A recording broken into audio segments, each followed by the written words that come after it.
Good evening, dear friends. Once again, welcome back to my channel. ഇന്നത്തെ വീഡിയോയിലൂടെ നാം കാണുന്നത്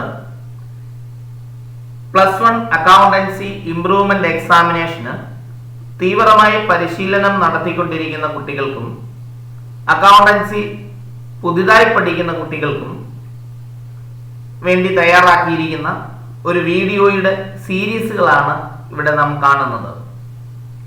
ഈ വീഡിയോയിൽ പറയുന്ന കാര്യങ്ങൾ മനസ്സിരുത്തി പഠിക്കുകയാണെങ്കിൽ നിങ്ങൾക്ക് അക്കൗണ്ടൻസിക്ക് മുഴുവൻ മാർക്കും വാങ്ങാം എന്നുള്ളതാണ് ഇതിൻ്റെ പ്രത്യേകത. ഈ വീഡിയോ സീരീസിൽ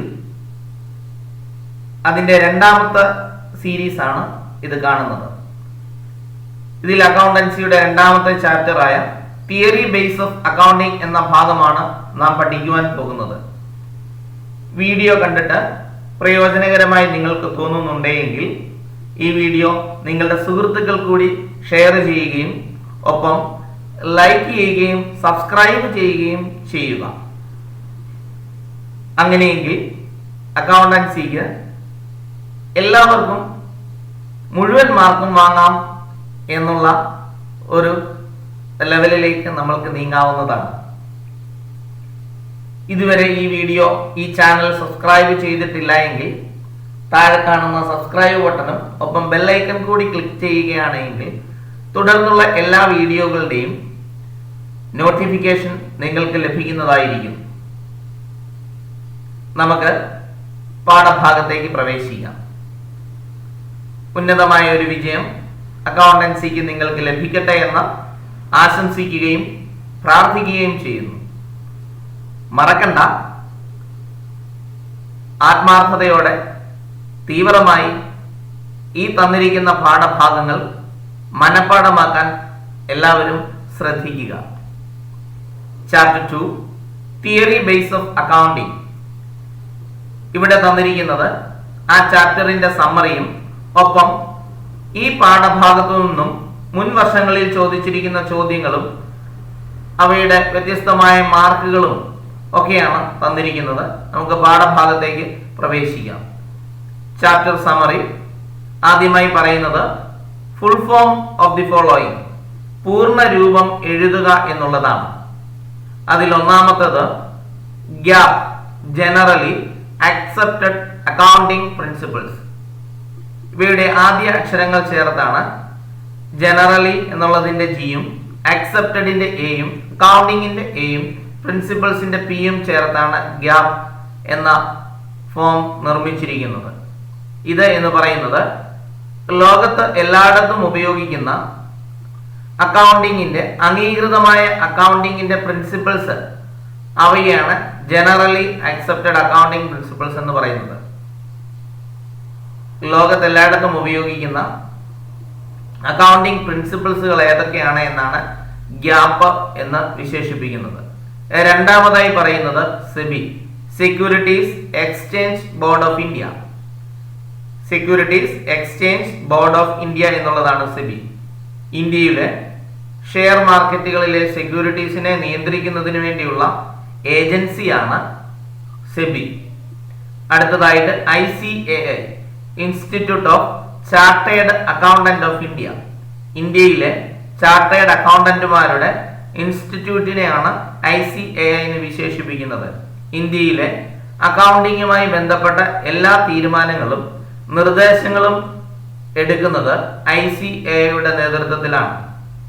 അടുത്തതായി IFRS, international financial reporting standards. അന്തർദേശീയ സാമ്പത്തിക രംഗത്തെ റിപ്പോർട്ടിങ്ങൾ അവയുടെ സ്റ്റാൻഡേർഡ് നിർണയിച്ചിരിക്കുന്നത് IFRSന്റെ അടിസ്ഥാനത്തിലാണ്. അടുത്തതായി ASB, accounting standard board. ASB accounting standard board. അങ്ങനെ ഫുൾ ഫോം ചോദിക്കാൻ ഈ ചാപ്റ്ററിൽ നിന്ന് സാധ്യതയുള്ളത് 5 കാര്യങ്ങളാണ്. Gap, generally accepted accounting principles, SEBI, securities exchange board of India, ICAI, institute of chartered accountants of India, IFRS, international financial reporting standards, ASB, accounting standard board. അടുത്ത ഭാഗത്തേക്ക് നമുക്ക് കടക്കാം. ഇവയെല്ലാം സാധാരണ 1 മാർക്കിന് അല്ലെങ്കിൽ 2 മാർക്കിന് 3 മാർക്കിന് 3 മാർക്കിനും 4 മാർക്കിനും ഇവയുടെ ഷോർട്ട് ഫോം ഫുൾ ഫോം എഴുതുക എന്ന് പറഞ്ഞ് 3-4 എണ്ണത്തിന്റെ പേരുകൾ തരാം. അപ്പൊ അതുകൊണ്ട് ഇത് നന്നായിട്ട് മനഃപ്പാഠമാക്കി വെക്കുക. Accounting equation.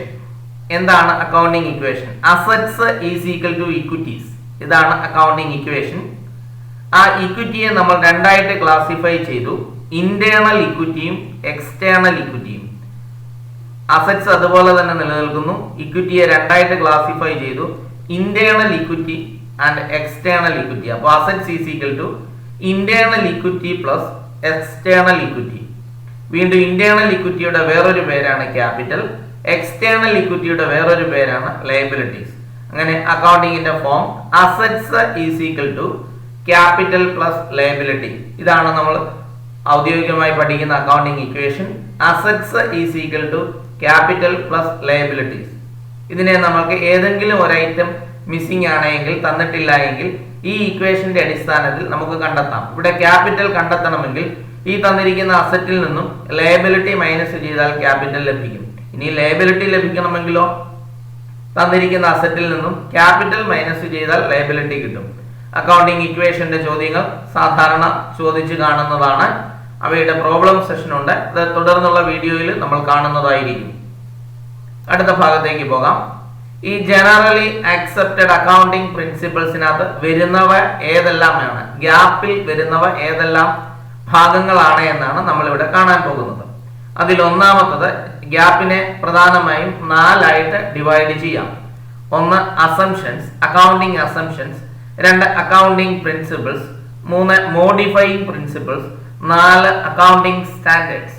ഇങ്ങനെ 4 ഭാഗങ്ങളായിട്ടാണ് ഗ്യാപ്പിനെ ഡിവൈഡ് ചെയ്തിരിക്കുന്നത്. ഇതിൽ അസംഷനകത്ത് അക്കൗണ്ടിങ്ങിൽ ഉപയോഗിക്കുന്ന സങ്കല്പങ്ങൾ എന്തൊക്കെയാണ്, അസ്യൂം ചെയ്യുന്നതിരിക്കുന്നു സങ്കല്പങ്ങൾ. ചില കാര്യങ്ങൾ നമ്മൾ മുന്നോട്ട് കൊണ്ടുപോകണമെന്നുണ്ടെങ്കിൽ ചില സങ്കല്പങ്ങളും തീരുമാനങ്ങളും ഒക്കെ വേണ്ടിയിരിക്കുന്നു. അതുപോലെ അക്കൗണ്ടിങ്ങിൽ ഉപയോഗിക്കുന്ന അസംഷൻസ് ആണ് ഈ താഴെ തന്നിരിക്കുന്നത്. 1 ബിസിനസ് എൻറ്റിറ്റി. ബിസിനസ് എൻറ്റിറ്റിയിൽ പറയുന്നത് ബിസിനസ്സും ബിസിനസ്മാനും 2 ഐഡന്റിറ്റി ഉള്ള പേഴ്സൺസ് ആണ് എന്ന് ബിസിനസിന്റെ വ്യൂവില് അല്ലെങ്കിൽ ബിസിനസ്മാന്റെ വ്യൂവിൽ ആണ് നമ്മൾ കാണേണ്ടത് എന്നാണ് ഇവിടെ സൂചിപ്പിക്കുന്നത്. അതാണ് ബിസിനസ് എൻറ്റിറ്റി കൺസെപ്റ്റ് എന്ന കൺസെപ്റ്റിൽ നിന്ന് മനസ്സിലാക്കാനായിട്ട് സാധിക്കുന്നത്. ബിസിനസിനും ബിസിനസ്മാനും സെപ്പറേറ്റ് ഐഡന്റിറ്റി ഉണ്ട്. ഇതിനെ business entity, accounting entity, separate entity എന്ന പേരിലൊക്കെ അറിയപ്പെടാറുണ്ട്. രണ്ടാമതായി ഗോയിങ് കൺസേൺ കൺസെപ്റ്റ്. ഇതനുസരിച്ച് ബിസിനസ് ഒരിക്കലും അവസാനിക്കുന്നില്ല, ഒരു നെവർ എൻഡിങ് പ്രോസസ് ആണ്. അൺഡിഫൈൻഡ് ലൈഫ് ഉള്ള ഒരു ഫേം ആണ് എന്നാണ് ഇവിടെ സൂചിപ്പിക്കുന്നത്. മൂന്നാമതായി പറയുന്ന അക്കൗണ്ടിംഗ് പീരീഡ് എന്നുള്ളതാണ്. അക്കൗണ്ടിംഗ് പീരീഡ് അതായത് ഒരു ബിസിനസ് സ്ഥാപനത്തിന്റെ ലൈഫ് അവസാനിക്കാതെ മുന്നോട്ട് പോകുമ്പോൾ അതിന്റെ ലാഭനഷ്ടങ്ങൾ അറിയാൻ പ്രയാസമുണ്ടാവും. അതിനാൽ ബിസിനസിന്റെ ലാഭനഷ്ടങ്ങൾ മനസ്സിലാക്കുന്നതിന് വേണ്ടി ബിസിനസിനെ തുല്യ വലിപ്പമുള്ള ഭാഗങ്ങളായി ഡിവൈഡ് ചെയ്യുന്നു. അതിനെയാണ് അക്കൗണ്ടിംഗ് പീരീഡ്. 12 മാസമുള്ള ഓരോ വർഷത്തും വീതം അക്കൗണ്ടുകൾ പരിശോധിക്കപ്പെടുന്നു എന്നുള്ളതാണ് അക്കൗണ്ടിംഗ് പീരീഡ് എന്ന കൺസെപ്റ്റ് കൊണ്ട് നമുക്ക് മനസ്സിലാക്കാൻ സാധിക്കുന്നത്. നാലാമതായി മണി മെഷർമെന്റ് കൺസെപ്റ്റ് എന്ന് പറയുന്നു. അക്കൗണ്ടിങ്ങിൽ എൻട്രി ചെയ്യുന്ന എല്ലാ ഇൻഫർമേഷനും പണമൂല്യത്തിൽ തിട്ടപ്പെടുത്തിയെങ്കിൽ മാത്രമേ അക്കൗണ്ടൻസിയിൽ എൻട്രി ചെയ്യാൻ സാധിക്കുകയുള്ളൂ എന്നാണ് ഇതിൽ നിന്ന് നമുക്ക് മനസ്സിലാക്കാൻ പറ്റുന്നത്. അടുത്തത് പ്രിൻസിപ്പിൾസ്. Dual aspect. അക്കൗണ്ടിങ്ങിൽ എല്ലാ ട്രാൻസാക്ഷനും 2 ആസ്പെക്ട്സുകളുണ്ട്. ഒന്ന് റിസീവിംഗ് ആസ്പെക്റ്റും ഒന്ന് ഗിവിംഗ് ആസ്പെക്റ്റും. റിസീവിംഗ് ആസ്പെക്റ്റിനെ ഡെബിറ്റ് ആസ്പെക്ട് എന്നും ഗിവിംഗ് ആസ്പെക്റ്റിനെ ക്രെഡിറ്റ് ആസ്പെക്ട് എന്നും തിരിച്ചിരിക്കുന്നു. Historical cost. ഒരു ട്രാൻസാക്ഷൻ എൻട്രി ചെയ്യപ്പെടണമെന്നുണ്ടെങ്കിൽ ആ ട്രാൻസാക്ഷൻ നടക്കുന്ന സമയത്തെ അതിന്റെ കോസ്റ്റ് എത്രയാണോ അതാണ് അക്കൗണ്ടിങ്ങിൽ എൻട്രി ചെയ്യപ്പെടുന്നത്. പിന്നീട് അതിന് വില കൂടുകയോ വില കുറയുകയോ ചെയ്യാം. എങ്കിലും ട്രാൻസാക്ഷൻ നടക്കുന്ന സമയത്തെ എൻട്രി എമൗണ്ട് ആണ് എൻട്രി ചെയ്യപ്പെടുന്നത്. Full disclosure. അക്കൗണ്ടിങ്ങിൽ ഉപയോഗിക്കുന്ന എല്ലാ വിവരങ്ങളും അക്കൗണ്ടിങ്ങിന്റെ എല്ലാ ഇൻഫർമേഷനെയും തുറന്ന് കാണിക്കാൻ പറ്റുന്നവയായിരിക്കണം എന്നുള്ളതാണ് ഫുൾ ഡിസ്ക്ലോഷർ എന്നതുകൊണ്ട് മനസ്സിലാക്കുന്നത്. റവന്യൂ റിയലൈസേഷൻ എന്ന കൺസെപ്റ്റ് അല്ലെങ്കിൽ പ്രിൻസിപ്പിൾ കൊണ്ട് ഉദ്ദേശിക്കുന്നത് അക്കൗണ്ടിങ്ങിൽ ഒരു ട്രാൻസാക്ഷൻ എൻട്രി ചെയ്യപ്പെടുമ്പോൾ അതിന്റെ വരുമാനം ഉണ്ട് എങ്കിൽ അത് കൃത്യമായി പ്രസന്റ് ചെയ്തിരിക്കണം. റവന്യൂ റിയലൈസ് ചെയ്യപ്പെടുന്ന ട്രാൻസാക്ഷൻസ് ആയിരിക്കണം എൻട്രി ചെയ്യപ്പെടുന്നത് എന്നതാണ് ഇതുകൊണ്ട് അർത്ഥമാക്കുന്നത്. വെരിഫയബിലിറ്റി ആൻഡ് ഒബ്ജക്ടിവിറ്റി. അക്കൗണ്ടിങ്ങിൽ ഉപയോഗിക്കുന്ന എല്ലാ ട്രാൻസാക്ഷനെയും വെരിഫൈ ചെയ്യാൻ പറ്റുന്നവയും ഒബ്ജക്റ്റീവ് ടൈപ്പും ആകണമെന്നാണ്. ആരെയും സബ്ജക്റ്റീവ് ആകരുത്, ആരുടെയും സ്വാധീന ഫലമായിട്ട് തെറ്റായ എൻട്രികൾ ആവരുത് എന്നുള്ളതാണ് ഉദ്ദേശിക്കുന്നത്. അടുത്ത modifying principles. First one materiality എന്നതുകൊണ്ടാണ്. എല്ലാത്തിനും മെറ്റീരിയൽ എവിഡൻസ് ഉണ്ടാവണം എന്നുള്ളതാണ്, ഒരു സ്ഥിര തെളിവുകൾ ഉണ്ടാവണം എന്നതാണ് ഉദ്ദേശിക്കുന്നത്. രണ്ട്, കൺസിസ്റ്റൻസി, സ്ഥിരത ഉണ്ടാകണം. അക്കൗണ്ടിങ്ങിലെ ട്രാൻസാക്ഷൻസും അക്കൗണ്ടിങ്ങിൽ ഉപയോഗിക്കുന്ന മെത്തേഡ്സ്, പ്രിൻസിപ്പിൾസ്, പോളിസീസ് ഇവയെല്ലാം സ്ഥിരതയുള്ളതായിരിക്കണം, എപ്പോഴും മാറ്റാൻ സാധ്യതയുള്ളതാവരുത് എന്നാണ് അത്. പ്രൂഡൻസ് ആൻഡ് കൺസർവേറ്റിസം ഇതുകൊണ്ട് ഉപയോഗിക്കുന്നത് ബിസിനസ്സിൽ ലാഭം ഉണ്ടാകാം, അതായത് ലാഭം ഉണ്ടാകുമെന്ന് കരുതി അത് ചെലവഴിക്കുന്നതിനെ കുറിച്ച് പ്ലാൻ ചെയ്യാതെ നഷ്ടമുണ്ടാകാതെ നോക്കുക. ഒരു നഷ്ടത്തിലേക്കാണ് ബിസിനസ് പോകുന്നതെങ്കിൽ ആ നഷ്ടത്തിൽ നിന്ന് പിന്മാറാനും മാറ്റിവിടാനുമായിട്ട് പ്രത്യേകം ശ്രദ്ധിക്കണം എന്നുള്ളതാണ് ഇതുകൊണ്ട് അർത്ഥമാക്കുന്നത്. നാലാമതായി അക്കൗണ്ടിങ് സ്റ്റാൻഡേർഡ് എന്ന് പറയുന്നു. അക്കൗണ്ടിങ് സ്റ്റാൻഡേർഡ് എന്ന് പറയുന്നത് അക്കൗണ്ടിങ്ങിന്റെ ലോകത്ത് എല്ലായിടത്തും ഉപയോഗിക്കുന്ന അക്കൗണ്ടിങ്ങിന് ഒരു പൊതു മാനദണ്ഡം വേണം, എല്ലായിടത്തും ഒരേപോലെ ആകുന്നതിന് വേണ്ടി ഉപയോഗിക്കുന്നതിന് വേണ്ടിയാണ് അക്കൗണ്ടിങ് സ്റ്റാൻഡേർഡ് ഉപയോഗിക്കുന്നത്. സാധാരണ ഇവിടുന്ന് ചോദിച്ച് കാണുന്നത് ഇത് ഒരു ആപ്ലിക്കേഷൻ ലെവലിലേക്ക് ഈ ക്വസ്റ്റ്യനുകളെ ചോദിച്ചിട്ട് ഇതിൽ ഏതാണ് assumption principles, modifying principles, accounting standard ഇവ ഏതാണ് എന്ന് നമ്മൾ തിരിച്ചറിയാനാണ് നമ്മളോട് ചോദിക്കുന്നത്. ഇതേ മോഡലുള്ള ക്വസ്റ്റ്യനിലേക്ക് നമുക്ക് മുന്നോട്ട് കാണാവുന്നതാണ്. അടുത്തതായിട്ട് പറയുന്നത് ഇമ്പോർട്ടൻസ് അക്കൗണ്ടിങ് സ്റ്റാൻഡേർഡ്സ്. ഇത് നിങ്ങൾ മനഃപ്പാഠമാക്കി വെക്കണം. ഇത് ഏറ്റവും പ്രധാനപ്പെട്ട അക്കൗണ്ടിങ് സ്റ്റാൻഡേർഡ്. അക്കൗണ്ടിങ് സ്റ്റാൻഡേർഡ് പ്രധാനപ്പെട്ടതായിട്ടുള്ളതാണ് പറയുന്നത്. 37 എണ്ണത്തിൽ ആകെ നമ്മൾ 5 എണ്ണം മാത്രമേ പഠിക്കുവാനായിട്ട് ആവശ്യപ്പെടുന്നുള്ളൂ. ഈ 5 എണ്ണം നിങ്ങൾ മനഃപ്പാഠമാക്കി വെക്കുക. ഒന്നാമതായി അക്കൗണ്ടിങ് സ്റ്റാൻഡേർഡ് 1. അക്കൗണ്ടിങ് സ്റ്റാൻഡേർഡ് 1ൽ പറയുന്നത് ഡിസ്ക്ലോഷർ ഓഫ് അക്കൗണ്ടിങ് പോളിസി. അക്കൗണ്ടിങ്ങിന്റെ പോളിസികളെ കുറിച്ചുള്ള ഡിസ്ക്ലോഷർ ഓപ്പൺ ആക്കി പറയുന്നു. അക്കൗണ്ടിങ് പോളിസികൾ വ്യക്തമായി ബിസിനസ്സിലെ കാണിച്ചിരിക്കണം എന്നുള്ളതാണ് പറയുന്നത്. അടുത്ത പറയുന്നു accounting standard 2 valuation of inventory. Inventory എന്ന് പറയുന്നത് സ്റ്റോക്ക് ആണ്. സ്റ്റോക്കിന്റെ വാല്യുവേഷനെ കുറിച്ചാണ് അക്കൗണ്ടിങ് സ്റ്റാൻഡേർഡ് 2ൽ പറയുന്നത്. മൂന്നാമതായി accounting standard 6 depreciation accounting. Depreciation അക്കൗണ്ടിങ്ങിനെ കുറിച്ചാണ് അക്കൗണ്ടിങ് സ്റ്റാൻഡേർഡ് 6ൽ പറയുന്നത്. ഇപ്പൊ നമ്മളോട് സാധാരണ ചോദിക്കാൻ സാധ്യതയുള്ള ഭാഗങ്ങളാണ് ഇവയെല്ലാം, അതുകൊണ്ട് മനഃപ്പാഠമാക്കി വെക്കുക. അക്കൗണ്ടിങ് സ്റ്റാൻഡേർഡ് 26ലെ ഇൻടാഞ്ചിബിൾ അസറ്റ്സ്, ഗുഡ്വില്ല് പോലെയുള്ള ഇൻടാഞ്ചിബിൾ അസറ്റ്സിനെ കുറിച്ചാണ് പറയുന്നത്. Accounting standard 37 provision, contingent liabilities and contingent asset. എന്താണ് കണ്ടിജന്റ് ലയബിലിറ്റി എന്നത്? Liability which may or may not arise in future. ഭാവിയിൽ ലയബിലിറ്റി ആവാനോ ആവാതിരിക്കാനോ സാധ്യതയുള്ള ഐറ്റംസിനെയാണ് കണ്ടിജന്റ് ലയബിലിറ്റി എന്ന് പറയുന്നത്. അതേപോലെ തന്നെയാണ് കണ്ടിജന്റ് അസറ്റ്, ഭാവിയിൽ അസറ്റ് ആകാനോ ആകാതിരിക്കാനോ സാധ്യതയുള്ള ഐറ്റം. ഇവ രണ്ടും ബാലൻസ് ഷീറ്റിന്റെ താഴെ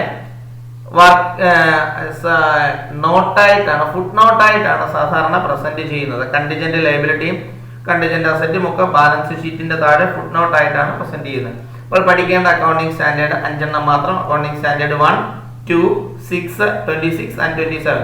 അങ്ങനെ പഠിച്ചാൽ പോരാ, അതിന്റെ ഫംഗ്ഷൻ എന്താണ് അതും കൂടെ പഠിച്ചിരിക്കേണ്ടതാണ്. ചോദ്യം വരുന്നത് അക്കൗണ്ടിങ് സ്റ്റാൻഡേർഡ് 1ൽ എന്ത് പറയുന്നു എന്നുള്ളതാണ്. അപ്പൊ നമ്മൾ എഴുതേണ്ടത് ഡിസ്ക്ലോഷർ ഓഫ് അക്കൗണ്ടിങ് പോളിസി എന്നുള്ളതാണ് എഴുതേണ്ടത്. അതുകൊണ്ട് ഇപ്പൊ മനഃപ്പാഠമാക്കി വെക്കുവാനായിട്ട് പ്രത്യേകം ശ്രദ്ധിക്കുക. അടുത്ത അക്കൗണ്ടിങ് സ്റ്റാൻഡേർഡ് എന്താണ്? Accounting standard are a set of guidelines for preparation and presentation of financial statements issued by council of ICAI.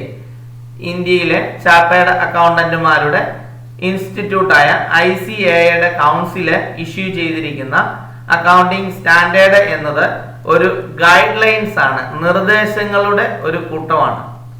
Accounting എങ്ങനെ പ്രിപ്പയർ ചെയ്യണം, എങ്ങനെ പ്രസന്റ് ചെയ്യണം, ഫിനാൻഷ്യൽ സ്റ്റേറ്റ്മെന്റ് പ്രിപ്പയർ ചെയ്യേണ്ടതും പ്രസന്റ് ചെയ്യേണ്ടതും എങ്ങനെയാണെന്നാണ് അക്കൗണ്ടിങ് സ്റ്റാൻഡേർഡിൽ വ്യക്തമാക്കിയിരിക്കുന്നത്. അക്കൗണ്ടിങ് സ്റ്റാൻഡേർഡിന്റെ ഒബ്ജക്റ്റീവ് എന്താണ്, അതിന്റെ പ്രാധാന്യം, ലക്ഷ്യം എന്താണ് എന്നാണ് സൂചിപ്പിക്കുന്നത്. ഇത് പഠിച്ചു മനസ്സിരുത്തി പഠിച്ചു വെക്കേണ്ട സാധനമാണ്.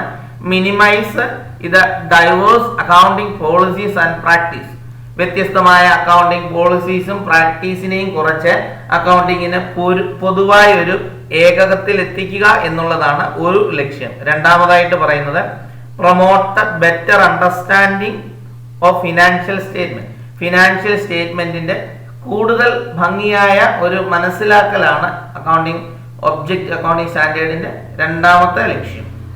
ഇത് മനസ്സിലാക്കി വെക്കേണ്ടതാണ്. 1 മാർക്കിനും 2 മാർക്കിനും ഒക്കെ ചോദിച്ചു കാണുന്ന ഭാഗമാണിത്. അടുത്തത് goods and service tax, GST. Goods and services tax, GST എന്ന് പറയുന്നു. GST യെ കുറിച്ച് ചോദിക്കാനായിട്ട് എ പാർട്ടിലാണ് ചോദിച്ചു കാണുന്നത്. അതുകൊണ്ട് GST ഒരു ഇൻഡയറക്റ്റ് ടാക്സ് ആണ്. ഇൻഡയറക്റ്റ് ടാക്സ് എന്ന് പറഞ്ഞാൽ ഒരു മീഡിയേറ്ററുടെ സഹായത്താൽ ഗവൺമെന്റിലേക്ക് അടയ്ക്കപ്പെടുന്ന ടാക്സ്. ഡയറക്റ്റ് ടാക്സ് എന്ന് പറയുന്നത് ആ ടാക്സ് അടയ്ക്കേണ്ട വ്യക്തി നേരിട്ട് ഗവൺമെന്റിലേക്ക് അടയ്ക്കുന്നതാണ് ഡയറക്റ്റ് ടാക്സ്. ഇൻഡയറക്റ്റ് ടാക്സ് എന്ന് പറയുന്ന ടാക്സ് അടയ്ക്കുന്ന വ്യക്തി ഡയറക്റ്റ് ഗവൺമെന്റിൽ അടയ്ക്കുന്നില്ല, ഇടയ്ക്ക് ഒരു മീഡിയേറ്ററുടെ സഹായത്താൽ അദ്ദേഹമാണ് നമ്മുടെ കയ്യിൽ നിന്ന് കളക്ട് ചെയ്ത് അയക്കുന്നത്. അതുകൊണ്ടാണ് അടയ്ക്കുന്നത്. അതുകൊണ്ടാണ് ഇൻഡയറക്റ്റ് ടാക്സ് ആണെന്ന് പറയുന്നത്. കാരണം നമ്മൾക്ക് ഗുഡ്സ് സപ്ലൈ ചെയ്യുന്ന വ്യക്തി നമ്മളുടെ കയ്യിൽ നിന്ന് എമൗണ്ട് കളക്ട് ചെയ്ത് ഗവൺമെന്റിൽ അടയ്ക്കുകയാണ്. കോംപ്രിഹെൻസീവ് ഒരു ടാക്സ് ആണിത്. Comprehensive tax or destination based tax എന്ന് ഇതിനെ വിശേഷിപ്പിക്കാറുണ്ട്. എപ്പോഴൊക്കെയാണോ സാധനങ്ങളോടൊപ്പം വില കൂടേണ്ട സാഹചര്യം ഉണ്ടാകുന്നത് അപ്പോഴൊക്കെ GST അതോടൊപ്പം കൂടുന്നു. അതാണ് കോംപ്രിഹെൻസീവ് എന്ന് പറയുന്നത്. ഉൽപാദന സമയത്തും വിൽപ്പന സമയത്തും ഉപഭോഗ സമയത്തും GST ഈടാക്കുന്നു എന്നുള്ളതാണ് അവിടെ സൂചിപ്പിച്ചിരിക്കുന്നത്. ഇത് ഇന്ത്യയിൽ നിലവിൽ വരുന്നത് 2017 ഏപ്രിൽ 1 മുതലാണ് ഔദ്യോഗികമായി GST ഇന്ത്യയിൽ നിലവിൽ വന്നത്. GSTക്ക് 3 കമ്പോണൻസ് ആണുള്ളത്. ഒന്ന് CGST, GST of central government.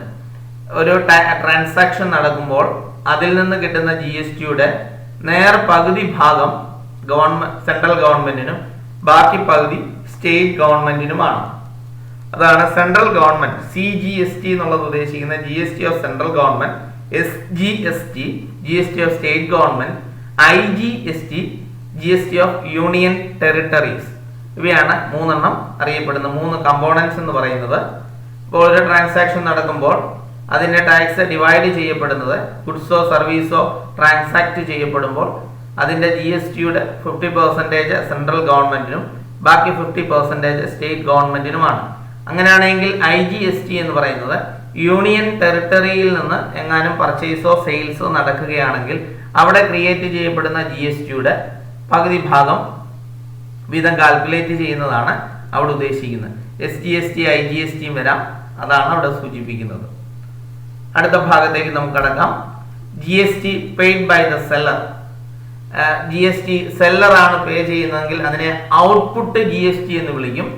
GST paid by the seller, seller കൊടുക്കുന്ന GSTയെ ഔട്ട്പുട്ട് GST എന്നും പർച്ചേസർ കൊടുക്കുന്ന GSTയെ ഇൻപുട്ട് GST എന്നുമാണ് വിശേഷിപ്പിക്കുന്നത്.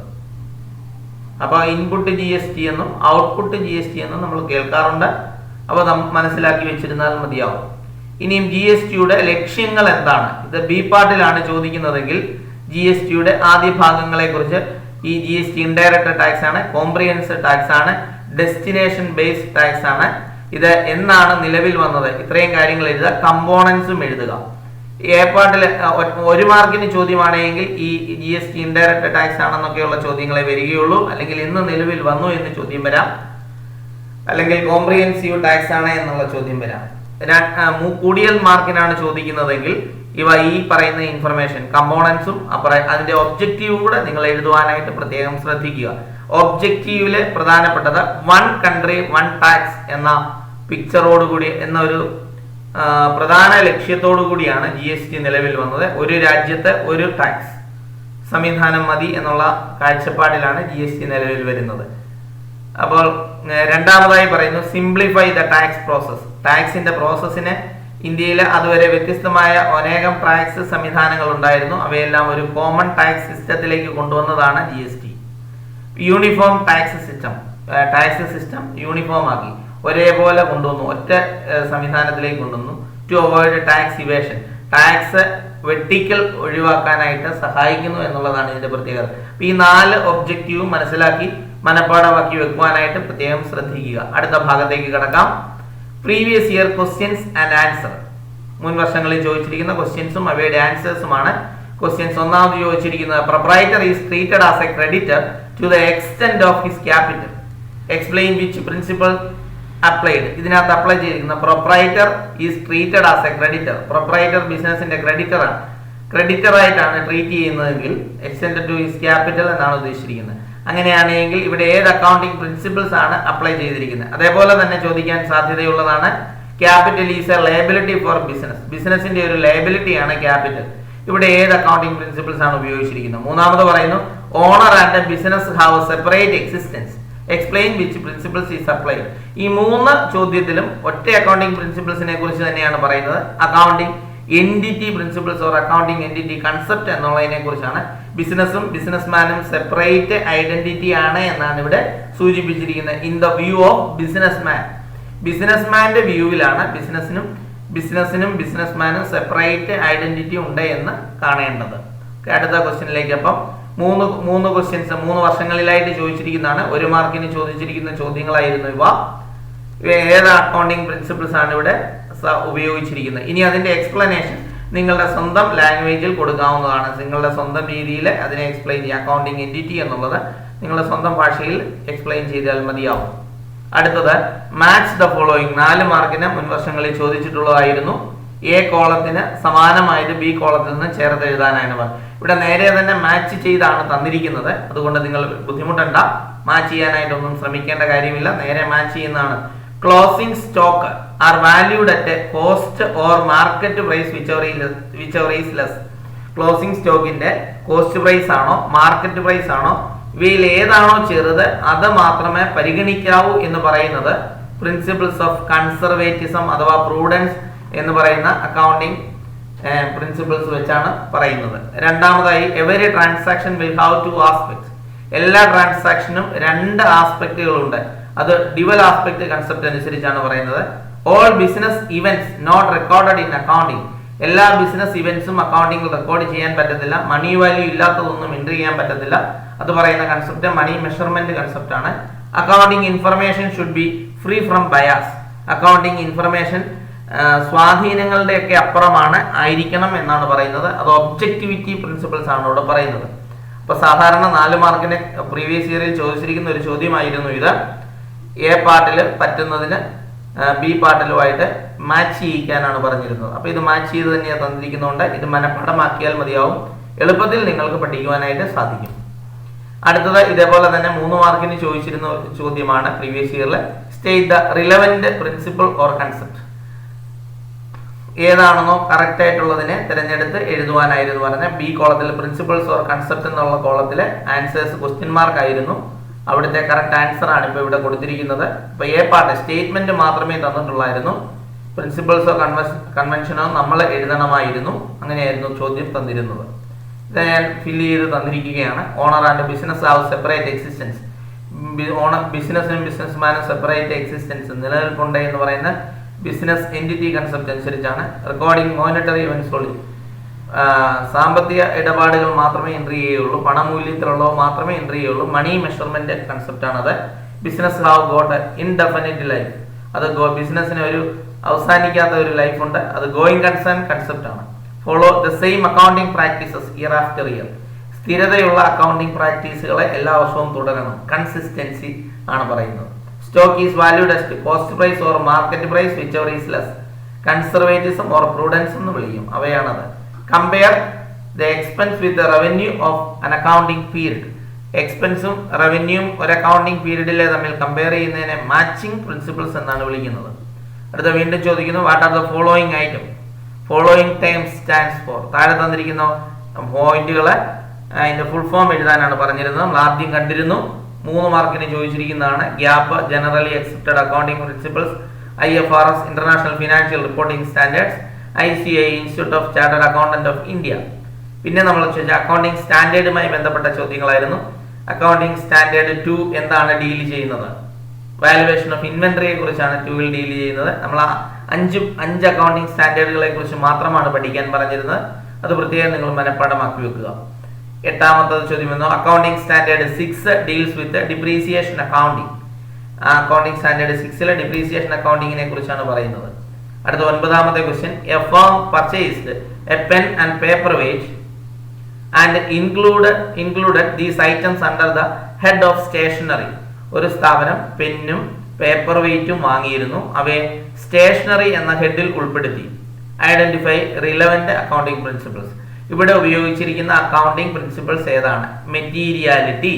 കാരണം ഏതൊരു വസ്തു വാങ്ങിയാലും അതിന് ഒരു മെറ്റീരിയൽ എവിഡൻസ് ഉണ്ടാവണം എന്നുള്ളതാണ് മെറ്റീരിയാലിറ്റി പ്രിൻസിപ്പിൾസ് പറഞ്ഞിരിക്കുന്നത്. ഇവിടെ പെന്നിനും പേപ്പറിനും ഒരു മെറ്റീരിയൽ എവിഡൻസ് ഉള്ളത് കൊണ്ട് സ്റ്റേഷനറി എന്ന ഹെഡിൽ അത് ഉൾക്കൊള്ളിച്ചു എന്നാണ് പറഞ്ഞിരിക്കുന്നത്. അടുത്തത് 10ാമത്തെ question, premier limited supplies stationeries to ABT limited on credit assuming that they can realise the amount in future period. അതായത് പ്രീമിയർ ലിമിറ്റഡ് എന്ന് പറയുന്നത് സ്ഥാപനം സ്റ്റേഷനറി സാധനങ്ങൾ ABT ലിമിറ്റഡിന് സപ്ലൈ ചെയ്തു. ക്യാഷ് പിന്നീട് വാങ്ങിക്കൊള്ളാം എന്നാണ് അവർ പറഞ്ഞിരുന്നത്. ഇവിടെ ഉപയോഗിച്ചിരിക്കുന്ന അക്കൗണ്ടിങ് കൺസെപ്റ്റ് ഏതാണ്? ഗോയിങ് കൺസേൺ, പിന്നീട് വാങ്ങിക്കോളാം. കാരണം ബിസിനസ് ഒരിക്കലും അവസാനിക്കുന്നില്ല, തുടർന്ന് പോകുന്ന ബിസിനസ് ആയതുകൊണ്ട് വീണ്ടും കാണാം എന്നുള്ള ഒരു കൺസെപ്റ്റ് ആണ് അവിടെ ഉദ്ദേശിച്ചിരിക്കുന്നത്. ഓക്കെ. 11ാമത്തെ പറയുന്നു, a building worth ₹10 lakhs is purchased for 8 lakhs and recorded the same in the books of accounts at ₹8 lakhs. 10 ലക്ഷം രൂപയുടെ സാധനം 8 ലക്ഷം രൂപയുടെ 10 ലക്ഷം രൂപയുടെ ഒരു ബിൽഡിംഗ് 8 ലക്ഷം രൂപയ്ക്ക് വാങ്ങി. എന്നിട്ട് ബുക്കിൽ എൻട്രി ചെയ്തിരിക്കുന്ന 8 ലക്ഷം രൂപ മാത്രമാണ്. ഇവിടെ ഉപയോഗിച്ചിരിക്കുന്ന അക്കൗണ്ടിംഗ് പ്രിൻസിപ്പിൾ, നമുക്ക് ചെലവായ തുക 8 ലക്ഷമാണ്, മതിപ്പ് വില മാത്രമേ 10 ലക്ഷം ഉള്ളായിരുന്നു. 10 ലക്ഷം രൂപയുടെ സാധനം നമ്മൾ 8 ലക്ഷം രൂപയ്ക്ക് വാങ്ങിയതുകൊണ്ട് 8 ലക്ഷത്തിന്റെ കണക്കുകൾ മാത്രം ബുക്കിൽ കാണിച്ചാൽ മതിയാവും. അങ്ങനെ എഴുതുന്ന accounting principle historical cost principles എന്നാണ് ഉപയോഗിക്കുന്നത്. 12ാമത്തെ ക്വസ്റ്റ്യനിലേക്ക് നമ്മൾ കടക്കാം. അതിനകത്ത് പറഞ്ഞിരിക്കുന്ന profit is equal to revenue minus expense. In this equation which accounting principles is used. ഈ ഇക്വേഷനിലെ ഏത് അക്കൗണ്ടിംഗ് പ്രിൻസിപ്പിൾ ആണ് യൂസ് ചെയ്തിരിക്കുന്നത്? മാച്ചിങ് പ്രിൻസിപ്പിൾ ആണ്. ഒരു വർഷത്തെ വരവും ആ വർഷത്തെ ചെലവും തമ്മിൽ മാച്ച് ചെയ്യുന്നതായിരിക്കണം എന്നുള്ളതാണ് ഇവിടുത്തെ പറഞ്ഞിരിക്കുന്നത്, മാച്ചിങ് പ്രിൻസിപ്പിൾസ് പറഞ്ഞിരിക്കുന്നത്. അടുത്തതായിട്ട്, a firm decided to make a provision for doubtful debts at 10% on debtors for 2019 to 2020. Name the relevant accounting principles. ഒരു സ്ഥാപനം 2019-20 കാലഘട്ടത്തിലെ ഡെറ്റേഴ്സിന് 10% പ്രൊവിഷൻ ക്രിയേറ്റ് ചെയ്യുവാനായിട്ട് തീരുമാനിക്കുന്നു. ഇത് ഏത് accounting principle? Prudence or conservatism എന്ന പ്രിൻസിപ്പിൾസിനെ അടിസ്ഥാനപ്പെടുത്തിയാണ് ഇങ്ങനെ ഒരു തീരുമാനം. നമ്മുടെ ആദ്യ ഭാഗം നമ്മൾ അവസാനിച്ചിരിക്കുകയാണ്. തുടർന്നുള്ള വീഡിയോയിലൂടെ നമ്മൾക്ക് കൂടുതൽ നന്നായിട്ട് പ്രോബ്ലം സെഷനും കൈകാര്യം ചെയ്യുവാനായിട്ട് പറ്റും. അതുകൊണ്ട് എല്ലാവരും വീഡിയോ ആദ്യം മുതൽ അവസാനം വരെയുള്ള ഭാഗങ്ങൾ കൃത്യമായി കാണുക. കണ്ട് എല്ലാ ഭാഗങ്ങളും മനഃപ്പാഠമാക്കി വെക്കുക, പഠിക്കുക, പരീക്ഷ സമയത്ത് കൃത്യമായി ഓർത്ത് എഴുതുക. ഓരോ തവണയും മറന്നു പോകാതിരിക്കാൻ തുടർച്ചയായിട്ട് നിങ്ങൾ വീഡിയോ കാണുന്നതിൽ ശ്രദ്ധ കാണിക്കണം എന്നുള്ള കാര്യവും സ്നേഹത്തോടെ ഓർപ്പിക്കുന്നു. Thank U.